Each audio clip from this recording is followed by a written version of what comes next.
Eto na mga kabasketball, head coach ng Chinese Taipei nagpasalamat sa ating Gilas Pilipinas dahil napakarami raw nilang natutunan sa ating national team.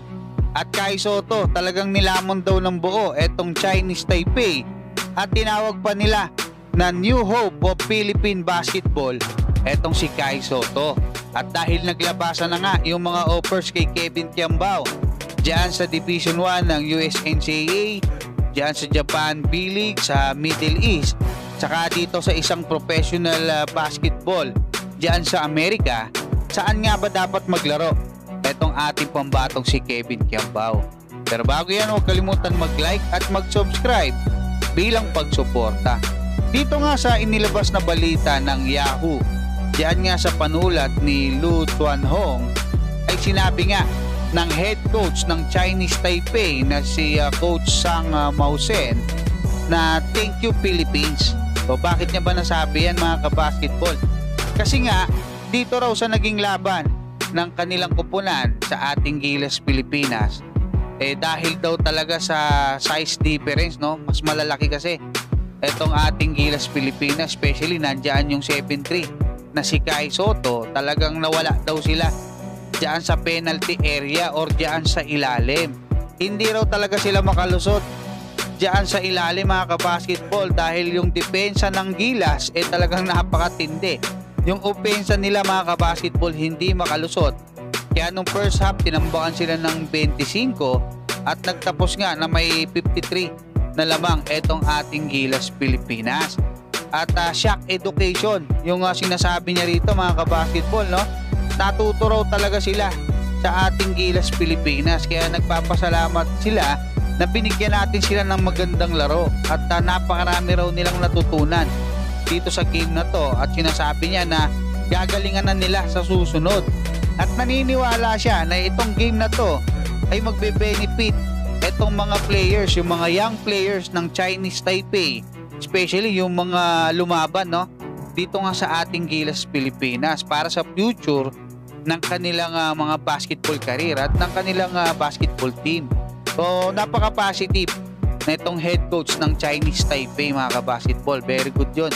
At ngayon naman sinabi na itong mga taga-China, no, yung mga nagsulat nito mga kabasketball, yung mga tao doon, na itong ating pambatong si Kai Sotto ang New Hope of Philippine Men's Basketball Team kasi talagang kinain daw sila diyan sa penalty area, no, sa ilalim. Dinestroy, no, winasak, dinurog daw ni Kai yung buong team ng Chinese Taipei diyan sa penalty area. So ganun katindi yung pagtingin nila or paghanga nila dito nga sa ating pambatong si Kai Sotto. Although medyo maaga pa, no, pero nakikita na natin yung sinasabi ni Coach Tim Cone na magdo-dominate etong ating pambatong si Kai Sotto dito sa Asia. Ngayon mga kabasketball, dito naman sa naging report ng Tiebreaker Times sa panulat ni Matthew Lee ay sinusuportahan niya ni Kai Sotto etong si Kevin Kiambao. Diyan nga sa kanyang career crossroads, no, yung paglatahak niya kasi inilabas na ng Tiebreaker Times etong matagal nang naaamoy ng mga Pinoy basketball fans na mga offer dito nga kay Kevin Kiambao.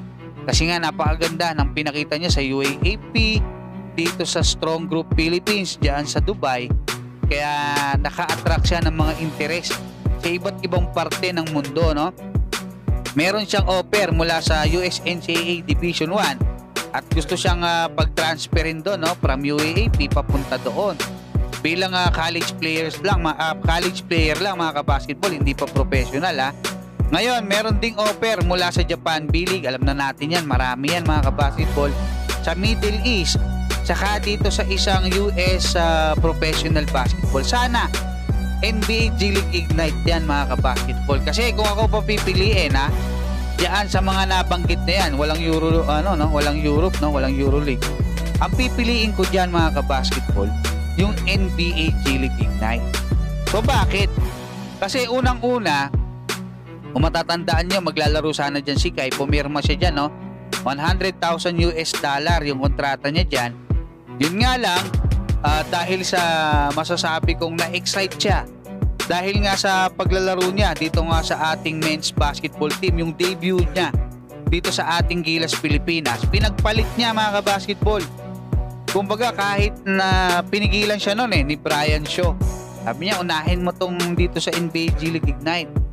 Si Kai talagang syempre pagka makabayan niya gusto niya maglaro para sa ating bansa diba? Ang nangyari, pagbalik niya naglaro siya sa atin sa Gilas, pagbalik niya doon sa may Amerika na, hindi na siya pinapasok kasi may mga travel restriction. Alam ko nakababol pa noon yung NBA G League. So isa pang dahilan mga kabasketball, napakarami ng players yung na-drop ng NBA mula dyan sa NBA G League Ignite. Kasi yung G League Ignite mga kabasketball, hawak yan ng NBA mismo. Sila yung may-ari niyan. Nandyan na nga yung mga kasabay ni Kai, no? Sila Jalen Green, may lahing Pinoy pa, no? Sila Jonathan Kuminga, di ko alam kung si Isaiah Todd, nakalimutan ko na itsura. Tapos yung teammate niya dyan sa Adelaide 36ers. So yun mga kabasketball, dito kasi ipinopromote talaga yung mga players ng NBA G League Ignite, unlike kung sa ibang NBA G League team lang, medyo mas mahirap yon, o sa USNCAA kasi napakarami niyang kalaban doon. Hindi mo nga alam kung magkakaroon pa siya ng playing time doon Hindi katulad dito, pinopromote nila yung mga players. Ngayon, pwede rin naman siya sa Japan B-League. Kaya lang medyo mapapalayo siya. Hindi kasi katulad ni Kai na merong malakas na kumbaga agency, no? Yung Wasserman, kayang-kaya siyang dalhin diyan sa NBA Summer League. Saka iba naman yung kaso ni Kai. 7-3 siya, hindi siya kumbaga hindi siya normal 'Di ba? Wala namang bibihira yung mga 7-3. Dito nga siya lang 'Di ba? Sa Pilipinas siya lang yung 7-3 natin Kaya nga nahirapan yung mga kalaban natin dito sa first window. So hanggang dyan lang muna mga kabasketball, saan mas magandang maglaro? Etong si Kevin Kiambao sa iyong pananaw. Hanggang dyan, maraming salamat at God bless sa inyong lahat.